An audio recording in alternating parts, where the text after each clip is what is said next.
kembali lagi. Tapi saat ini kita nggak di MotoGP nih. Agak sedikit beralih ke drag bike. Kebetulan ya ada beberapa event yang memang masih digelar gitu untuk drag bike di 2020. Dan saat ini gue bersama Alex, direktur operasionalnya Kawahara. Halo guys. Nah, kebetulan Lex, gue lagi pengen ngulik tentang frame aluminium karena saat ini ya sebenarnya nggak cuma saat ini Lex, tapi udah beberapa tahun ke belakang nih rangka aluminium tuh sangat diminati untuk di drag bike. Ya betul. Nah, ini salah satu contoh frame aluminium guys. Nah, yang lagi pengen diomongin nih Lex, kira-kira untuk proses pembuatan rangka aluminium ini itu memakan waktu berapa hari sih Lex? Sebenarnya kalau misalkan kita bicara dari tahap riset ya itu udah kita nggak bicara hari ya, kita bicara 1 sampai 2 minggu lah. Oh, itu udah termasuk untuk riset ya? Ya udah, itu udah untuk riset. Nah, pembuatan zik, gambar dan lain-lain. Karena kan komponennya banyak. Tapi kalau misalkan untuk pembuatannya sendiri, kalau kita udah punya zik, kita punya bahan-bahan untuk CNC, gambarnya udah ada, kita tinggal jalanin ya paling kita cuma perlu 1 hari. Itu udah untuk proses ya? Udah. Di luar riset. Di luar riset. Tapi kalau untuk keseluruhannya itu 2 minggu guys. 2 minggu. Nah, saat ini yang lagi diminati itu apa sih Lex? Untuk frame aluminium di drag bike gitu? Oh, kalau misalkan untuk motor apa sih beraneka ragam lah ya. Beraneka. Kita juga tahu kayak banyak banget tuh yang balapan 500-an itu kan di Sentul itu mereka kan banyak Ninja. Nah, itu mereka pakai aluminium semua dan dengar-dengar sih katanya masih dari Thailand. Oke. Kayak gitu. Nah, tapi dari Kawaharanya sendiri kita lebih ngelihatnya ke 201 meter. Oke. Kita tuh punya lebih ke drag resmi ya? Event resmi ya? Event resmi. Kita tuh kita melihat drag bike itu sebagai bukan dari yang liaran gitu-gitu. Kita tuh berusaha dengan rangka aluminium ini sebenarnya mau menjadikan Indonesia itu yang dipandang sama Thailand gitu. Kenapa bisa begitu? Nah, itu dia, itu yang menarik nih yang kita bahas. Kan jadi kalau kita bicara regulasi di Thailand itu kan gampang deh, bobot deh. Bobot tuh salah satu contoh yang paling krusial, terutama di rangka aluminium. Di sana itu kita nggak boleh kita nggak ada minimum berat untuk ikut sebuah kelas, terutama free for all. Ya, misalnya harus bobot 60 kilo gitu. Betul, nggak ada di sana ya? Nggak ada. Jadi FFA, ya udah FFA gitu ya? Betul. Jadi maksudnya di sana pun mereka sampai yang namanya tuh nggak pakai rem belakang. Jadi supaya enteng, pembalapnya juga kecil-kecil banget. Tapi pakai rem depan kan? Pakai, ada rem tetap ada. Iya, nggak kayak naik chopper. Tapi kalau di Indonesia, kita itu kan dibatasi oleh bobot. Sedangkan time kita lihat secara inilah nggak kita lihat ini time-nya di Indo, di time di Thailand. Kita ngelihatnya cuma di Thailand time-nya segini. Di Indo time-nya segini. Indo pasti akan selalu dikalah. Karena apa ya, bobot. Itu krusial banget. Bedanya di situ sebenarnya. Itu di situ, betul. Karena kalau misalnya di Indonesia pun itu dibebasin tanpa ada minimum bobot, seharusnya bisa aja time-nya sama. Betul, bisa. Bahkan bisa lebih kencang menurut saya mungkin ya. Mungkin. Kita maksudnya kita nggak menutup kita nggak menutup kemungkinan gitu. Karena di sana pun tempat risetnya, bengkelnya, produksi barang-barangnya itu kurang lebih sama di Indonesia. Jadi nggak beda jauh gitu loh. Jadi buat apa keluar kalau misalnya di Indonesia pun ya misalnya contohnya seperti Kawahara ini ya, udah bisa memproduksi sasis aluminium. Betul. Dan menarik ya Nek. Ya mungkin sedikit teman-teman mungkin mau tahu nih proses pembuatannya itu seperti apa sih? Apakah ya kita ibaratnya nih frame dipotong gitu ya, terus udah gitu dicantum di pakai las nih, misalnya gitu ya. Tapi kan untuk itu harus ada proses kan? Betul. Nah, prosesnya itu seperti apa aja sih, Lex? Sebenarnya kalau dari pembuatan zik, itu di tahap riset ya adanya ya. Zik itu kan nentuin titik-titik tertentu lah. Contoh kayak di titik komstir, derajat mesin, itu kan ditentuin sama zik. Nah, pembuatan ziknya itu lama, karena kan kita bakalan rubah lagi gitu kan. Nah, tapi sebelum cantum ngelas, itu kita ada proses CNC. Oh, jadi pakai CNC nih ya? Betul. Kayak contoh pola-pola ini. Pola-pola ini adalah hasil CNC. Ini CNC, ini untuk derajat mesinnya. Ini juga untuk pegangan sok, ini untuk tempat duduknya juga nggak ada nih. Tapi ini kita hasil cutting CNC juga. Nah, jadi nggak cuma sekedar bikin mal, potong aluminium terus dilas gitu enggak ya? Enggak, karena di CNC-nya sendiri itu Ya. kita kan udah bicara Mas Pro ya. Ya. Dan kita maunya tuh gimana caranya nggak ada feeling lagi, udah nggak ada feeling lagi tuh di situ. Kalau misalkan ya contoh kayak dyno lah, Ya. pembalap bisa ngomong kayak oh nih motor enak, motor nggak enak, tapi di dynonya ini lebih bagus, ini lebih Ya. jelek, ya pembalap nggak bisa ngomong apa-apa kan. Ya, karena Nah, ada feeling data itu lah ya. loh, iya, feeling itu yang berusaha kita eliminasi di produksi juga.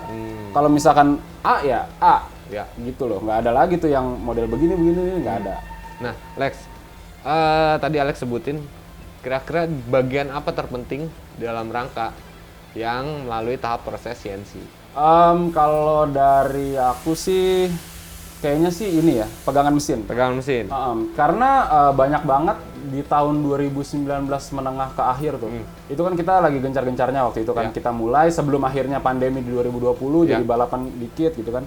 Nah, waktu itu kita risetnya tuh dalam artian kita punya motor yang mungkin di rangka ini sekian, Ya. kecepatannya, time-nya sekian gitu kan. Ya. Kita pakai aluminium, itu dia ada selisih dan kita tuh taunya itu ternyata dari derajat mesin. Oh, Itu beda. Jadi guys, mungkin ya Hmm. derajat mesin berubah Ya. itu mempengaruhi kinerja, performa iya motor. performa, betul. terutama untuk mesinnya ya. Betul, ya. Oh, oke. Betul. Nah, berarti ketika bikin frame ini itu gimana cara untuk ya tahu posisi derajat kemiringan si mesin nih, Lex? Kalau pertama sih kita selalu fokusin ke standarnya Oke. seperti apa, kayak gitu loh. Terus kalau misalkan kayak contoh mungkin motor Sonic, Ya. M-Making itu Ya. kan injeksi, Ya. jadi itu dia lebih fluktuatif ya kalau misalkan soal derajat. Nah itu ya kita hasil riset dari tim kita sendiri juga, karena kan kita dari motor Sonic pun di road race ya kita balap terus lah dari dulu, kita maksudnya udah sempet juara nasional juga Ya. gitu kan. Nah ini di drag ini kurang lebih kita treatnya tuh sama gitu loh, itu kan championship juga, salah satu yang apa namanya kita tekuni lah setiap tahunnya gitu, jadi kita treat drag sama road race sama. Karena ya kurang lebih Kawahara sendiri saat ini memang istilahnya banyak bermain di drag juga ya, Ya, betul. nggak cuma di road race ya. Betul, banyak. Karena kalau ya apalagi di road race sekarang mungkin lagi ya, Parah pandemi banget. gini kan nggak Iya, ada drop event banget, ya. iya betul. Beda dengan drag bike nih ya, Ya, masih bisa jalan event- aja, event ya. daerah juga masih ada lah ya. Iya masih. Oke. Nah, penasaran nih. Ini kelebihannya apa sih jika dibandingkan dengan sasis besi? Nah. Karena ya kita kan harus keluar uang lagi nih sebenarnya kan Betul. untuk ya punya sasis aluminium ya kita harus beli, Betul. gitu kan? Sebenarnya balik lagi ke yang tadi aku bahas soal Indonesia, Thailand dan lain-lain Iya. seperti itu ya. Rangka aluminium di Indonesia saat ini tuh nggak bakalan jadi wah seperti di Thailand. Karena regulasi yang membatasi yang aku bilang tadi. Nah. Sekarang kalau misalkan kita punya pembalap dengan berat tertentu, Iya. untuk apa dia kita turunin lagi bobotnya gitu loh. Buat apa dia dengan rangka besi aja dia masih bisa balap? Kenapa gitu loh? Karena kan Oke. sedangkan si aluminium ini fungsinya adalah untuk nurun berat kan. Nah, jadi kalau misalkan rangka aluminium itu bakalan masif, bakalan hebat, bakalan kelihatan bedanya gitu Iya, loh. iya. Maksudnya worth spending for gitu ya. Iya. Itu bakalan saat ada kelas free for all mungkin ya, mungkin. Itu yang berusaha Kawahara lakukan juga di IDC gitu kan. Nanti akan ke sana gitu. Nanti bakalan balap bebas aja, udah free for all, bener-bener free for all dalam artian mau rangkanya apa kek, mau berat badannya berapa kek, ya itu kita bakalan lihat tuh di situ. Joki-joki kecil bakal Ya, rame iya, lagi dong pasti, nih, Lek. pasti, Iya nggak? pasti. Karena kan selama ini ya joki kecil ini agak bisa dibilang sih Sama aja agak kan. dibatasin nih sama Iya, betul. ya tadi minimum bobot gitu kan. betul. Jadi mau jokinya gede, mau jokinya kecil ya bobot lo harus segini Betul, gitu kan. betul. Sekarang om bayangin aja, balapan pakai rangka besi, dipakein pemberat. Jangan manggil Om dong. Masih pantaran kita nih. Kan kalau nggak ada kamera kan kita om. Oke. Jadi gimana? Sorry.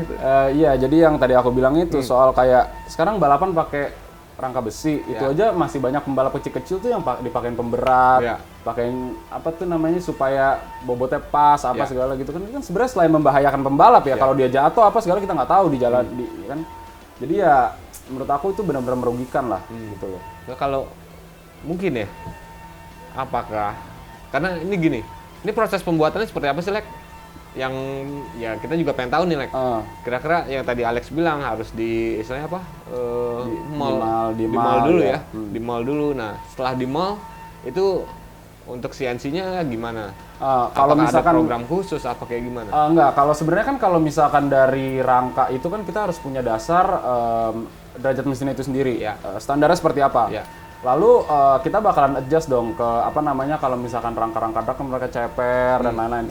Kita bakalan berkreasinya itu kurang lebih sama lah kayak besi.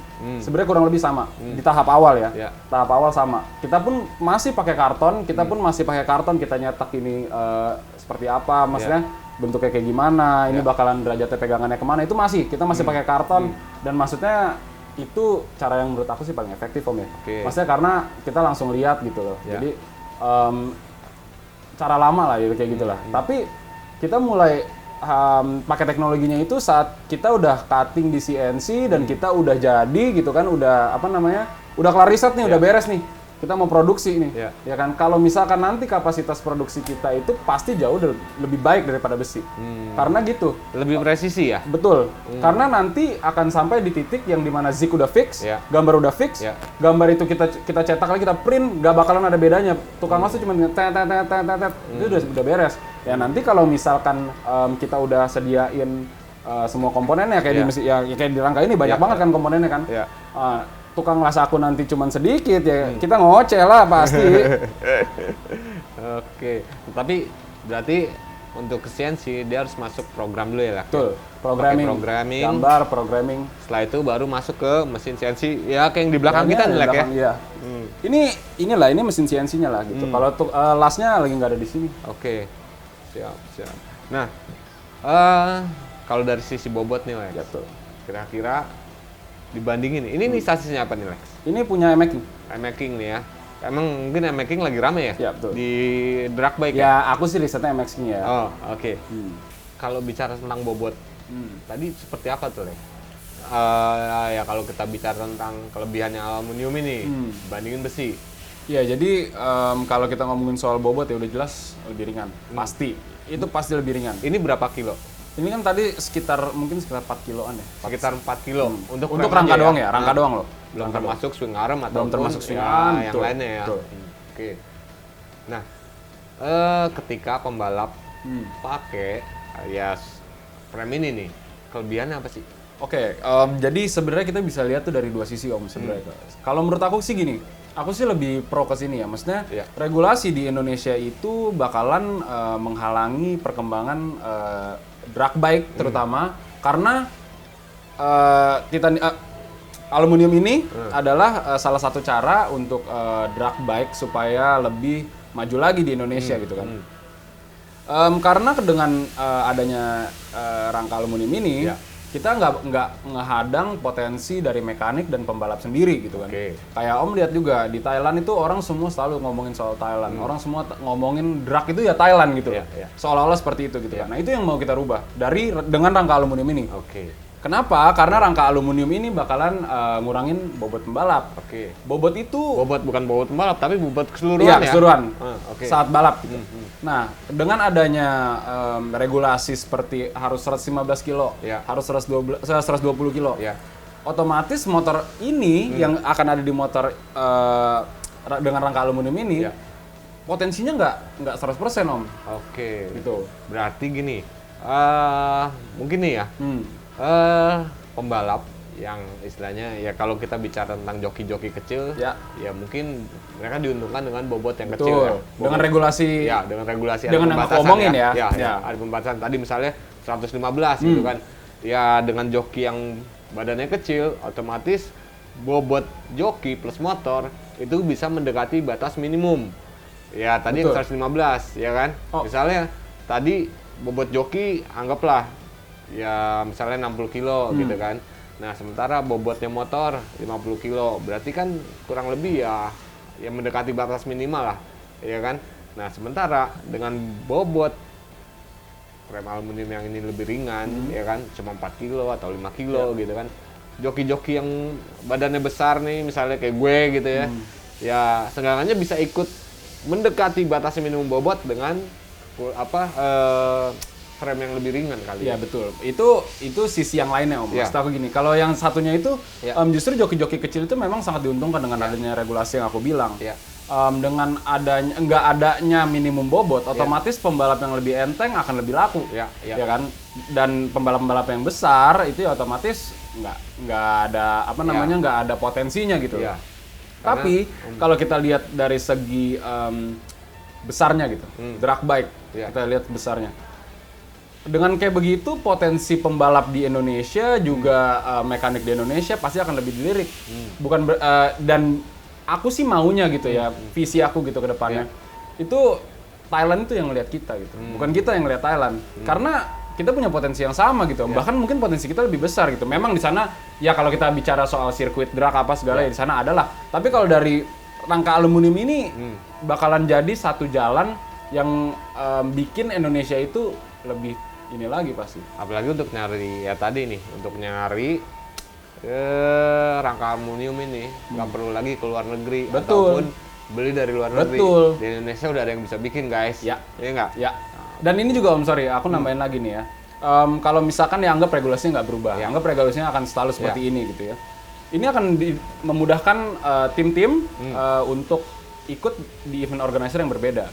Contoh di IDC dan satu lagi apa sebenarnya? Ya misalnya di event ya itulah kejurnas atau apalah gitu, IDC kejurnas gitu ya. Itu kan bobotnya beda Jadi contoh kayak misalkan dengan rangka aluminium ini bisa ikut dengan kelas yang lebih enteng, nanti tambahin pemberat sedikit mungkin supaya bisa ikut event yang satu lagi. Jadi nggak ribet gitu loh kalau misalkan dengan tinggal nambahin pemberat aja sebenarnya ya. Betul. Dan kalau yang pakai rangka besi ya ganti ke aluminium otomatis lebih gampang lah dia gitu. Oke. Bobotnya total untuk sasis ini berapa, Lex? Waktu itu sih aku sempat untuk sasisnya doang ya, udah termasuk jok. Itu kurang lebih 5 kilo ya, 5 kilo. 5 sampai 5,5 lah. 5 sampai 5,5 udah termasuk jok ya? Iya. Joknya itu yang pakai bordes aluminium juga. Aluminium juga. Iya. Oke. Nah, ini untuk ya kita bicara soal kelengkapan nih, Lex. Ya. Apakah dijualnya cuma kayak gini aja, frame aja? Apakah udah termasuk full set sama misalnya swing arm dengan segitiga full set. Kita gitu. Sih aku sih ada pikiran ke situ. Karena kita kan juga jualan aluminium produk yang lain. Kita kan juga jualan segitiga, ada yang V-shape, ada yang flat, ada juga stang drag yang 20 untuk 25 diameter 26 sama 31, 33. Itu kita ada semua. Derajatnya pun variatif sesuai dengan kemauan pembalap gitu kan. Jadi aku sih berencana akan jualnya satu set. Jualnya satu set. Jadi rangka bakalan dapat juga sama swing arm. Karena swing arm MX King yang untuk harian sama untuk drag itu beda. Beda, itu ada di bagian gearnya, itu beda. Nah itu untuk drag kita siapin, habis itu segitiganya juga nanti kita siapin, stangnya juga kita siapin gitu. Mungkin nanti bakalan pemesannya itu bakalan di customize gitu ya. Kayak karena kan kita punya banyak pilihan kan dari segitiganya, dari stangnya mau itu kan. Seperti apa nih segitiganya, mau yang kayak gimana gitu kan, swing armnya juga mau yang kayak gimana gitu ya. Tapi kalau untuk frame ya akan seperti ini aja. Akan kurang lebih seperti ini gitu. Tapi gini, kalau kita bicara tentang aluminium nih, berapaan sih Lex kalau misalnya ya kali aja ada temen ya yang tertarik pengen punya rangka aluminium gitu. Kalau misalkan udah harga sih aku nggak terlalu ini aku nggak terlalu lebih kontak langsung aja kali ya. Kontak langsung. Maksudnya ya. Iya, karena kan aku juga lebih fokus di produksinya. Maksudnya secara teknis seperti apa gitu kan. Kalau untuk penjualan, marketing bisa langsung ke Instagram aja mungkin. Lex, ini kita ngomongin tentang warna nih Lex. Nih, karena kita lihat nih sebenarnya warnanya warna apa nih Lex? Warna dicat atau biru. apa ini? Ini kan aluminium. Kalau aluminium itu kita bisa anodize. Jadi memang kita ada tempatnya di sini untuk anodize. Kita punya khusus. Modelnya kayak chrome sih, tapi khusus untuk aluminium memang pencelupan gitu. Dia ngeresap. Dan ini salah satu hasil dari anodizing kita. Anodize boleh pilih warna nggak? Kalau misalkan untuk anodize di kita itu ada 8 warna, ada 8 pilihan. Berarti bisa pilih nih? Betul. Oke. Apa aja sih warnanya yang anodize biasanya? Biru, ungu, orange, gold, hijau, silver itu ada juga. Jadi dia lebih matte silver gitu. Berarti teman-teman dari tim-tim drag nih sebenarnya dia bisa menyesuaikan liverynya dengan timnya. Ya kan nggak ada ininya, nggak ada bodinya. Ya kan? Karena rata-rata mainnya di frame kan, warna frame kan. Untuk ini ciri khasnya si ini, ini ciri khasnya ini, warnanya ini gitu kan. berarti bisa begitu ya. Bisa. Jadi misalnya, wah tim gue liverynya kan merah, baju-bajunya semua merah. Jadi cocokin Iya. ya. Ini bentar lagi nih, ini sih baru kepikiran barusan nih. Ntar kita bikin aja setengah-setengah Om. Hah? Jadi setengah biru, setengah merah. Bisa juga. Ada nggak tim yang kayak begitu? Kalau ada ya udah, tinggal bisa di request Bisa kan? request, by request. Betul. Itu dia. Oke, nah Lex, boleh dong ajak-ajak. Nih, Boleh, kita boleh. pengen ngeliat ini nih. Ya mungkin teman-teman juga pengen tahu kan. Gimana cara Gimana pembuatannya, terutama untuk di CNC-nya nih, Ya. ya kan? Ya kita lihat, ya seperti kita tahu lah, mesin ini lebih presisi kan pastinya. Ya. Boleh ya Lex? Boleh. Jadi ntar kita bakalan lihat dulu pertama kali itu di gambar. Ya. Lalu programmingnya seperti apa, habis itu cutting di CNC-nya seperti apa, lalu bisa kita lihat lastnya. Oke guys, pokoknya simak aja. Saat ini kita akan coba ngelihat bentuknya seperti apa, Ya. proses pengerjaan seperti apa. Nah, itu Kita mungkin akan lihat lebih ke mesin, di gambarnya seperti apa gitu ya. Habis itu mungkin kita bakalan lihat kelas ya, paling Ya. kita lihat di las pengelasannya seperti apa gitu, zignya seperti apa gitu. Oke, sip. Oke guys, saya Kabudiansyah dari virtualauto.com dan juga Autores ID. Mohon pamit guys. Saya Alex dari Kawara Racing. See you Kawara Riders, bye-bye. See you.